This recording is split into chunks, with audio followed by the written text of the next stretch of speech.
Assalamu alaikum muhtaram televizor ko'rguvchilar. Ko'rib atqaninglar Erkin Osiyo radiosi to'g'ri televiziyasining haftalik xabarlar programmasi. Men bugungi program riyosatchisi Erkin. Muhtaram televizor ko'rguvchilar, bugungi programmamizda o'tgan bir hafta jarayonida yuz bergan muhim voqealardan ma'lumot beramiz. Tövəndə diqqətinizlər xəbərlərimizin təfsili məzmunlarında bo'lsin. Sharqi Turkiston Oliy Kengashiga qatnashish uchun yo'lga chiqqan Uyg'ur vakillar Qozog'iston, Qirg'izistondagi aydirimda to'sib qilindi. To'sib qilinganlar jami 5 kishi bo'lib, bular Qozog'istondagi mashhur siyosiy faoliyatchi Qahramon G'ujambardi va Qirg'izistondagi siyosiy faoliyatchilardan tarkib topgan. Qirg'izistondagi vakillar aeroplandan tushirib etilgan.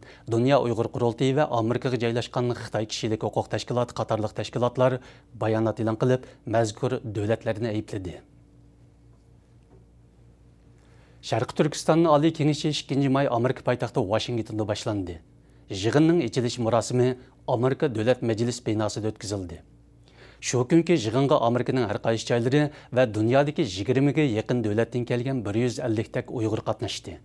İçiliş murosimida Uyg'ur harakatini qo'llab kelayotgan Amerika Davlat Majlisi a'zolaridan Frank Wolf va James McGovern qatorliqlar qatnashib, muhim so'z qildi va yig'inni tabrikladi. Frank Wolf murosimdagi so'zida O'rta Sharqdagi xalq inqiloblariga o'xshash Uyg'ur xalqi ilib berayotgan kurashning hamon bir kuni g'alaba qiladiganligini va bu g'alabani o'zining ko'ralaydiganligiga ishonadiganligini bildirdi. 2011 yılı 2 may günü Amerika Davlat Majlisida o'tkazilgan Sharqi Turkiston Uyg'ur Oliy Kengashining ochilish murosimi oxirlashgandan keyin Uyg'ur vakillari Washingtondagi Xitoy elchixonasi oldida norozilik namoyishi o'tkazdi.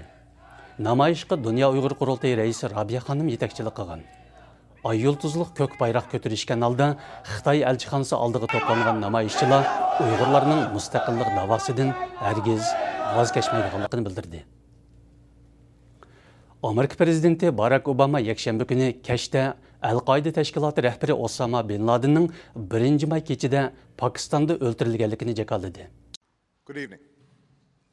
Tonight, I can report to the American people and to the world that the United States has conducted an operation that killed Osama bin Laden, the leader of Al-Qaeda, and a terrorist who's responsible for the murder of thousands of innocent men, women, and children. Ma'lum bo'lishicha, Bin Ladenni o'ldirish vazifasini Amerika dengiz armiyasining alayida bir harakat guruhi tamomlagan. Ular 1 may kechasi 2 tikuchar bilan Laden yoshiringan Pokistonning Abbotobod rayonidagi turalg'iga uchib kirib, Ladenning qo'g'dug'uvchilari bilan to'qnashgan. Ham Bin Laden qatorliq 4 odamni o'ldirgan. Osama bin Laden 2001 yildagi 11 sentabr voqeasining bosh planlovchisi bo'lib, Amerika shuningdan buyon uni izlab yurmoqda edi.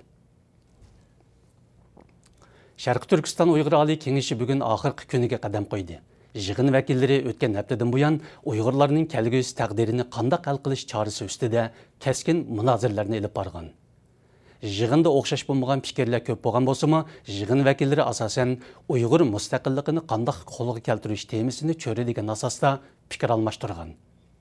Uyg'ur Milliy harakati rahbari Rabiya Qodir xonimning bildirishicha, yig'in oxirida hammaylan o'rtaq qo'llagan fikr birligi asosida yig'inning qarori ma'qullandi ekan. Dunyo axborot erkinligi kuni munosabati bilan Amerika poytaxti Washingtonga joylashgan axborot muzeyida 1 maydan 3 maygacha xotirlash qurultayi olib berildi. Qurultayning ochilish murosimida Amerika Davlat ishlar ministrligining ommaviy munosabat va xalq ishlar mas'uli muavin ministri Judis Mikkel qatnashdi. U mundaq dedi: "Biz bugun axborot erkinligi qayerda tahdidga uchragan bo'lsa, uni qo'g'dash va ilgari surishga o'zimizni qayta bag'ishladik." Uningdan boshqa Dunyo axborot erkinligi kuni munosabati bilan Amerika Davlat ishlar ministri Hillary Clinton xonimi bayonot e'lon qilib, axborot erkinligini qo'g'dash uchun qurbon bo'lgan barliq muxbirlarga ehtirom bildirdi. Muhtaram televizor ko'rguvchilar, yuqorida Erkin Osiyo radiosi to'g'ri televiziyasining haftalik xabarlar programmasini ko'rdinglar. Bu programmada o'tgan bir hafta jarayonida yuz bergan Uyg'ur, Xitoy va dunyo vaziyatiga doir muhim xabarlardan vaqif oldinglar.